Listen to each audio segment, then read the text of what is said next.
Hi, I'm Don Rogers, and we're here today talking about the city elections in April. And with me is Gordon Klingenschmitt. Gordon is a candidate at large for the city council. Gordon was a state representative for House District 15. He's a 20-year military vet, and he runs a nonprofit called Praying in Jesus' Name.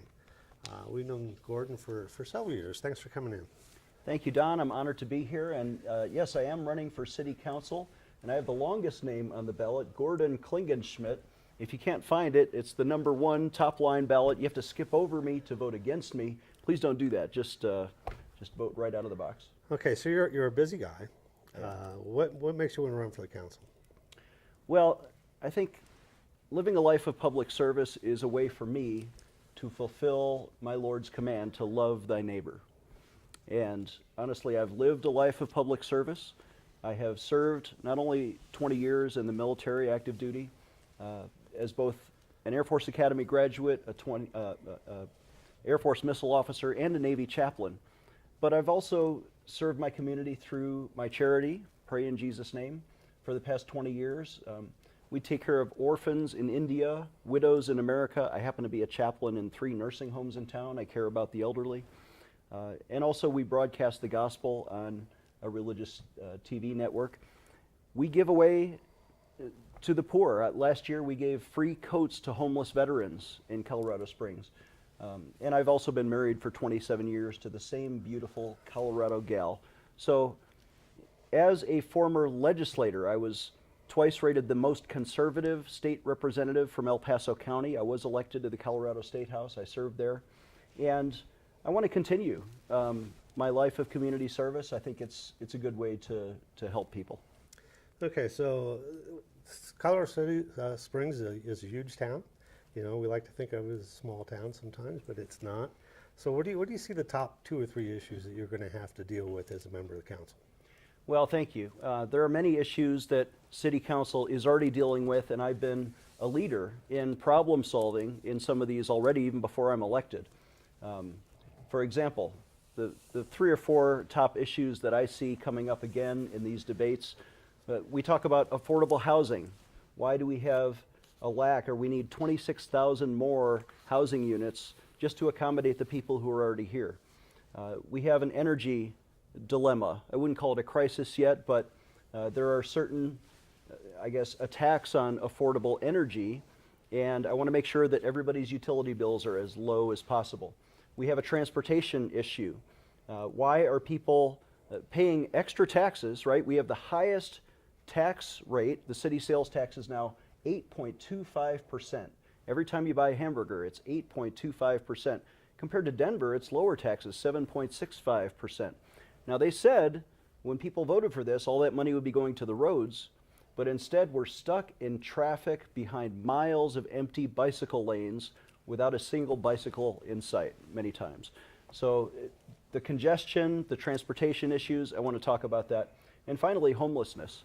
Everyone is concerned about the poor, and I'm a leader in this. My charity has been actively engaged in serving the poor, and yet I also am concerned about law enforcement.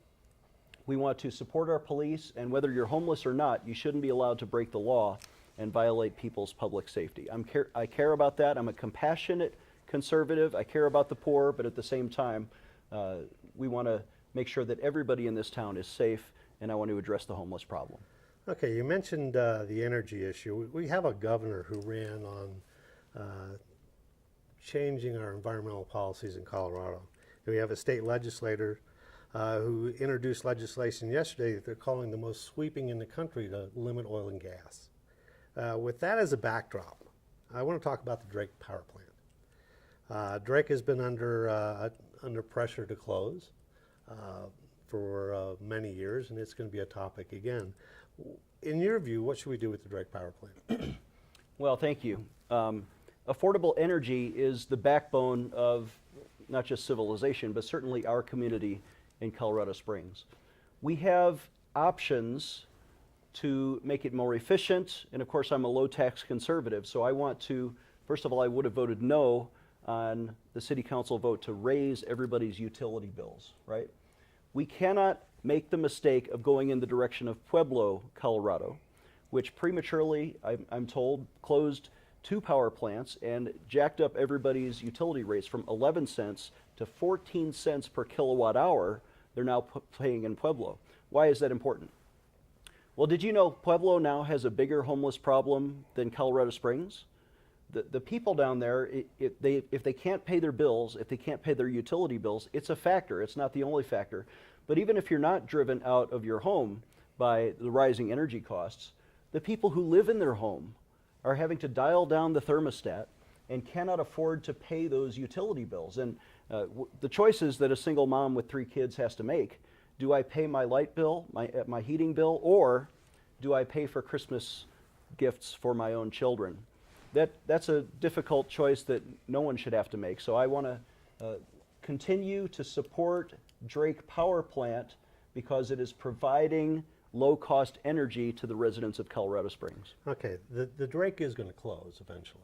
You know, it was originally 2035. They voted probably to make it 2025, and there's going to be a big move to close it much earlier than that. What's the outer limits, do you think, that we can go before we have to actually close this plant? Well, I'm already meeting with decision makers who are in charge of that. I'm meeting on Tuesday with Aram Benjamin, who is the city utilities CEO. I've already been in talks with Dave Grossman, who is the government and public affairs representative for the city utilities. And my proposal to them, and I'm asking them if there's a more efficient way, specifically with regard to something, it may surprise you, Don, but Nancy Pelosi and Doug Lamborn both agree on this, and that is clean natural gas technology. Instead of going the wrong direction like Pueblo did, what if we go the right direction, the way that Denver has? They have recently converted Cherokee Power Plant from coal into natural gas, and we could do something like that here in Colorado Springs. I don't think, honestly, the battery technology, as a legislator, I've worked with Democrats like Senator Kafalis, who is essentially an environmentalist, and he tells me that the battery technology to move to solar and wind is just not there yet. It may be 100 years away, it may be 50 years away, but until then, we need a cheap, affordable, clean energy plan. I think we should perhaps repurpose Drake Power Plant, or at least move it maybe to the Nixon Power Plant down in Fountain with clean, affordable natural gas technology that can satisfy both sides of this equation and keep your utility bills lower. The one thing that will be required to do that is to retrofit the pipeline, and there's some infrastructure costs, but we're going to lose. If we close Drake too early, we're going to lose hundreds of millions of dollars in infrastructure that we already have in place. Why rebuild when we can simply improve? Yeah, the governor wants to put 900,000 electric cars on the roads in Colorado in the next 15 years. With the closure of Drake, and it will close in that period of time, it's in the plan. How can we sustain that? Is there a balance between renewable energy and what we have now? Drake has given us about 18% of our power requirements at the moment. What's the right balance? Well, free market economics, and I'm liberty-minded, right? I was twice rated the most conservative according to the Principles of Liberty scorecard from our county. Free market economics requires that the government back off and not put their fingers on the scale. In other words, why subsidize electric cars when the free market wouldn't otherwise go that direction? These cars are not affordable, and even if they're subsidized, even if the governor gets his way, and he might, did you realize that every car battery has to be powered when they recharge overnight by your utility bills? Drake Power Plant and coal is actually charging the batteries that these cars drive around on. So there's no easy way. Just because they say it's electric technology, it doesn't mean it's free. It doesn't mean that it's clean. People are still using. It's inefficient. I don't recommend we go that direction until the battery technology can be resolved so that solar and wind are actually more affordable. And when the free market supports that, people will naturally pay for it because it'll be cheaper. They won't have to be forced by the government with your taxpayer dollars, putting the finger on the scale to pick and choose winners and losers. That's not right. So we're actually looking for a major conflict here between our power requirements in Colorado Springs and what's likely to come out of the governor's office. I think there is a conflict. I think I disagree with Governor Polis, who was behind initially the initiative, I think in Broomfield and especially in Boulder, to overregulate the distance. I think they were saying 1,000 feet from a home before you can drill a new well. I believe in property rights. If people own property, especially our agricultural community, maybe even outside of the city of Colorado Springs, but if you're on county land and you own the natural resources, you ought to be able to make use of those and sell those to the public. And that free market interaction, being able to buy and sell maybe riparian water rights or maybe clean coal technology. People, when they're able to trade these things on the open market, the cost goes down for everybody. It's when the government steps in to overregulate these things that it drives up everybody's energy cost with red tape, and I disagree with Governor Polis on that. Okay, let's move on to a couple other things that are certainly going to come up in your tenure if you're elected to the council. One of those is sale of recreational marijuana within the city limits.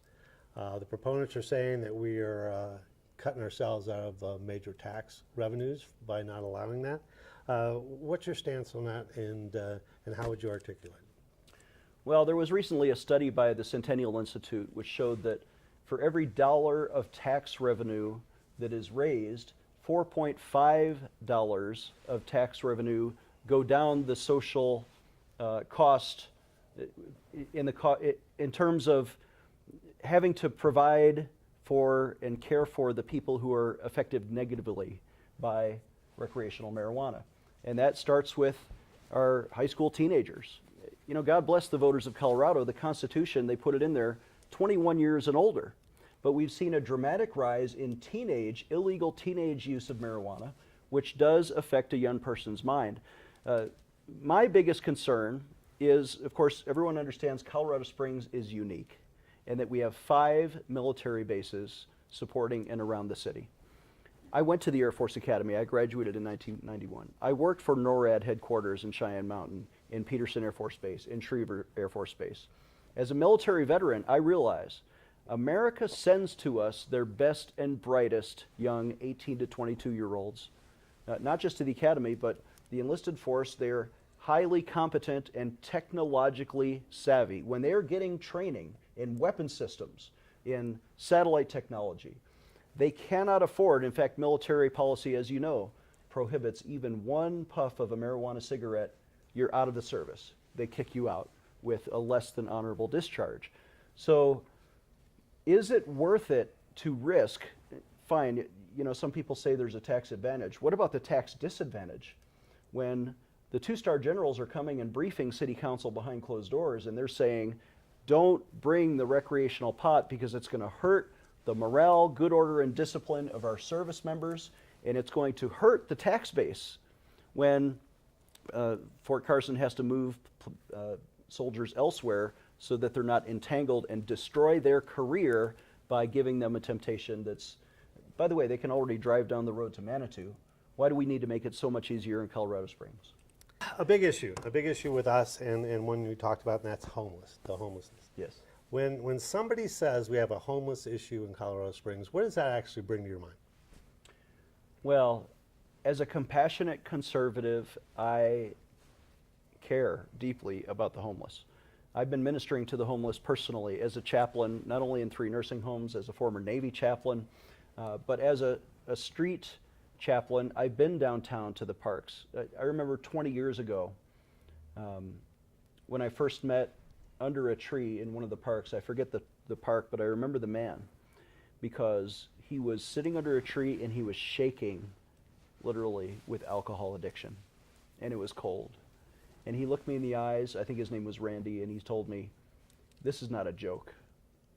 And my heart was broken for the man. He needed real assistance, and he wanted real assistance. There are people who want our help, and the recently homeless if we can put them on a faster track to get back on their feet. I fully support Marion House and Springs Rescue Mission. My charity has given free coats to homeless veterans last year. I personally participated in the Point in Time survey to identify, there's a government survey and there's government funds that come from HUD to identify how many homeless on what street corners exactly around the city, and there aren't enough beds. But because there aren't enough beds, what the homeless have done is create a safety hazard. When they're camping downtown next to the river and relieving themselves in the river, which is unsafe, I support the mayor's effort to go in there and try and move them, maybe not even willingly, right? They need to be moved into a safe area so that they're not squatting on private property. Because I support private property rights, because I support our police and our first responders and public safety, I don't care if you're homeless or not, you cannot break the law. You cannot steal from people. You cannot assault people in a public street. You ought to be able to use a public sidewalk. And by the way, I was the only Republican, ironically, to vote yes on the Homeless Bill of Rights in the legislature. I worked across the aisle with Democrats because I believe freedom of assembly and every citizen ought to have access to the public sidewalks. But that doesn't mean that they ought to be able to harass other people, and I would put an immediate stop to that kind of behavior. Okay, now you said that you were opposed to new taxes to implement these programs because you believe they can be done on the private sector. Yes. Now, you also said that you oppose social welfare programs for the able-bodied individual who just doesn't want to work. There is a class of people that call themselves homeless, but they choose to be. How would you identify those individuals from somebody that you were talking about before who actually needs help? Well, the same way that we don't just give free housing to people, we ought not to be able to provide, as some liberals want to do, to just give free taxpayer handouts like Alexandria Ocasio-Cortez. Everyone ought to get a $10,000 check just to, well, somebody's got to be on the hook to pay for that. And it's not going to be the taxpayers on my watch. I think there ought to be free market solutions. The way to solve the affordable housing crisis downtown is to deregulate the cost of providing an affordable house.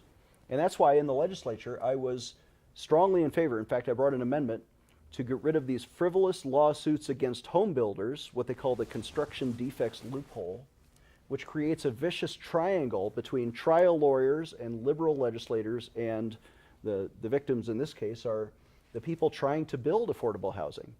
Well, you can't do that when you're constantly being sued and overregulated. I'm told by a realtor friend of mine, the cost of a new home, new construction home, 40% of that is government regulation, just trying to comply with all the government red tape. If we got the government off the backs of the home builders to make sure that they can maybe drop the price of a home, then you'll have less homeless people, because when you're on the verge of being homeless and you're trying to pay your bills and you're going into the red and you can't balance your own checkbook because you're paying city taxes and your utility bills just went up, who's going to have your back? Well, I'm going to have your back. I'm going to be fighting for your more efficient government so that we can solve the affordable by free market economic means without social welfare handouts to the able-bodied people who don't want to work. Okay, and so I'm going to go back to that question again. How would you identify them? Is there a way that you could separate somebody who is here just to take advantage of the city programs that we have, as opposed to somebody who needs that affordable housing? Sure. Personal interviews. And I've been involved, as I said, I personally participated in the Point in Time survey, where on one particular night, usually in January, and the following day, we ask all the homeless people we can find, and I was at the public library in Old Colorado City when I did this. I found 4 or 5 people to take this survey to identify, first of all, where did you sleep last night? Are you on any kind of government subsistence program? Do you have an ID card? A lot of these people, God bless them, they simply have lost, or maybe they don't want to have their photograph taken. They don't want to have their name recorded for an ID card. And if you can't identify them, how can you trust who they are or what their motives are? The people who want help are the ones we should try to help. And I've been doing that through private charities. The people who don't want help should not receive our help. And then there's a third category, which are those who are unable. And I think because of addiction, we do need to provide faster access to treatment programs for that guy like Randy, who I met under the tree, shaking with alcohol syndrome, and he wanted help. And those are the kind of people that we need to reach out to and make sure they get off the drugs. So you see different solutions for a different class of somebody who's homeless, as opposed to a one size fits all. It's not one size fits all. We need to. Each program can be tailored, especially like for veterans. There are VASH tickets, actually. If you have 2 different classified mental illnesses as a veteran, there are vouchers available from the Housing and Urban Development Program, I think, and through our Veterans Administration. I support our veterans. If they're disabled because of a service-connected disability, those are the disabled. I'm fully in support of people who are disabled. I just don't want to help able-bodied people who are here on vacation because they think Garden of the Gods is beautiful and they want to sleep there. Well, it is beautiful. We should keep it beautiful. But it's a public park, and I don't know if overnight camping ought to be permitted. You mentioned the right to rest bill that you voted for as the only Republican Yes. when you were in the legislature. That bill had a lot more in it than just access to public sidewalks. Were you in favor of everything that was in it? No. Can you elaborate for that? Because that's going through the legislature again. And what Yeah. would your limitations be on that free access? Well, I actually introduced an amendment which was not approved, but to protect business owners, especially with a 10-foot radius around your public entrance to, let's say you have a downtown shop or restaurant. I don't want people sleeping in the doorways and prohibiting, it's an infringement on property rights, right? It's maybe an infringement on public safety. I draw limits when it comes to enabling people to make normal citizens uncomfortable. And yet, they ought to be able to walk on the same sidewalks that we walk on, because they used to be taxpayers, and they are, it is public property. The public sidewalk is not a private property interest. So that's where I would draw the line, and that's where I tried to draw the line in that bill. And I knew it was going to go down, but I thought we ought to continue this conversation. Yeah, the right to rest bill is still active, I believe, in the state legislature. It has a better chance of passing this year probably than it has in the past because of the nature of our state legislature. If it were to pass, what challenges as a council member would you see those new rights that someone would have to our public sidewalks? Sure. How could the city challenge that? Well, as a member of City Council, I will support the mayor and support law enforcement in their efforts to uphold the law. I'm a law-abiding citizen. We ought to obey the laws as they exist now. If the Democrats, and by the way, I don't think that's going to pass because the Democrats were against it when I was there. Even they were concerned about the hazards to business owners. But if they clean it up so that business owners are protected, private property rights are protected, and it becomes law, then it's going to end up in the courts. And as you know, the ACLU, who's no friend of mine, right, but they go around suing on behalf of individuals who want to challenge their right to squat on private property. That'll work its way through the courts, and I hope that our city attorney will be on the hook to give an adequate defense of why we are in compliance with state law and not, our city is going to have to comply with whatever the law becomes. I want to do one more tax question, then we're going to give you an opportunity to tell everybody why they should vote for you. But Thank you. You mentioned before that our city tax is 8.25, which is higher than Denver's, and that you're going to try to lower taxes. But you did say There will be rare exceptions that people should pay some fees for government services that are uniquely beneficial to them but do not benefit the public at large. Can you give us some examples of that? Well, again, I'm against taxes, I'm against fees. I'm frustrated because my nonprofit charity just got hit with a new fee for this stormwater enterprise. And granted, I voted against that, the voters voted for that, but should they be able to tax churches? The way they're getting around it is to say, no, we're just going to call it a fee, so that makes it constitutional. Well, I firmly disagree. I'm against fees that are disguised to protect big government from raising your taxes. What I'm talking about in that is to say there are occasions when if you need to pay for a fishing license, if you need to pay for a hunting license, that's an appropriate fee because it's personal to you, right? It's not everyone else in the tax-based community shouldn't be subsidizing your recreation. But if there's a driver's license or to register your car, people ought to be responsible for their own activities and have to pay some registration fees, as you would call them, just to keep the system fair and balanced, make sure that not all the taxpayers are on the hook. Okay, well, thank you. We thank you for clarifying some of the answers that you gave and for your time to come in. So we're going to give you about 3 minutes to tell everybody in Colorado Springs why they should vote for Gordon Klingenschmitt. Well, thank you, Don, and thank you to all of the conservatives who have supported me in the past. I just care, right? I'm here because I want to show compassion as a conservative.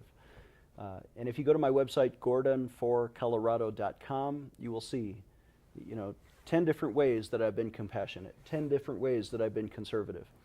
Let me just mention a few of those. I'm a 20-year veteran. I care about our veterans. I'm a former Navy chaplain. I care about constitutional liberties, especially freedom of religious expression, freedom of speech.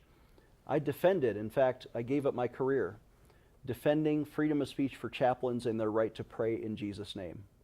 And I was vindicated by Congress.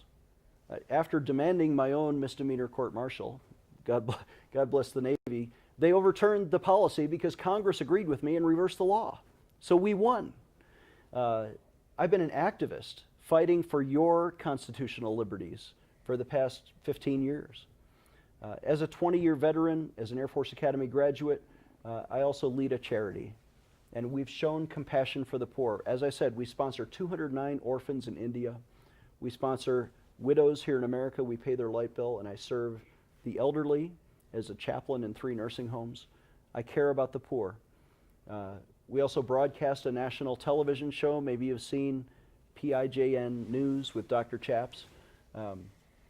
I will continue to defend your freedom if I'm elected.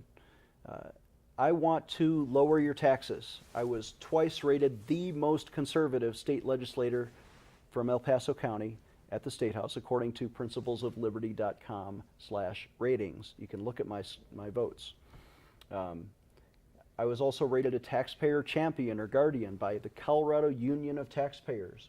I'm endorsed by Tom Tancredo, State Senator Kent Lambert, former State Senator Dave Schulteis. I have been supported by conservatives, and I won the election from House District 15 on the eastern side of town. Now I want to represent the whole city. I think we need in our city council, especially now that, God bless him, Jared Polis is the governor of Colorado. Nancy Pelosi is the Speaker of the House. Why do we have Richard Scorman as the council president? Colorado Springs ought to be a conservative town. Instead, our city council leans 6-3 liberal, sometimes 7-2. They vote to raise your taxes consistently. Bigger government, I'm against that. We need to restore balance to the city council, vote for at least one conservative, put me on there, and I will defend your rights. My name is Gordon Klingenschmitt. My website, gordonforcolorado.com. I ask for your vote. Well, the election is in April. We have 11 candidates, I believe, for city council. Be sure that you educate yourself on those individuals, look at the issues. This is our town. This is a critical time for Colorado and for Colorado Springs. So do your homework, and let's get ready for that election in April. Thank you, and we'll see you next time.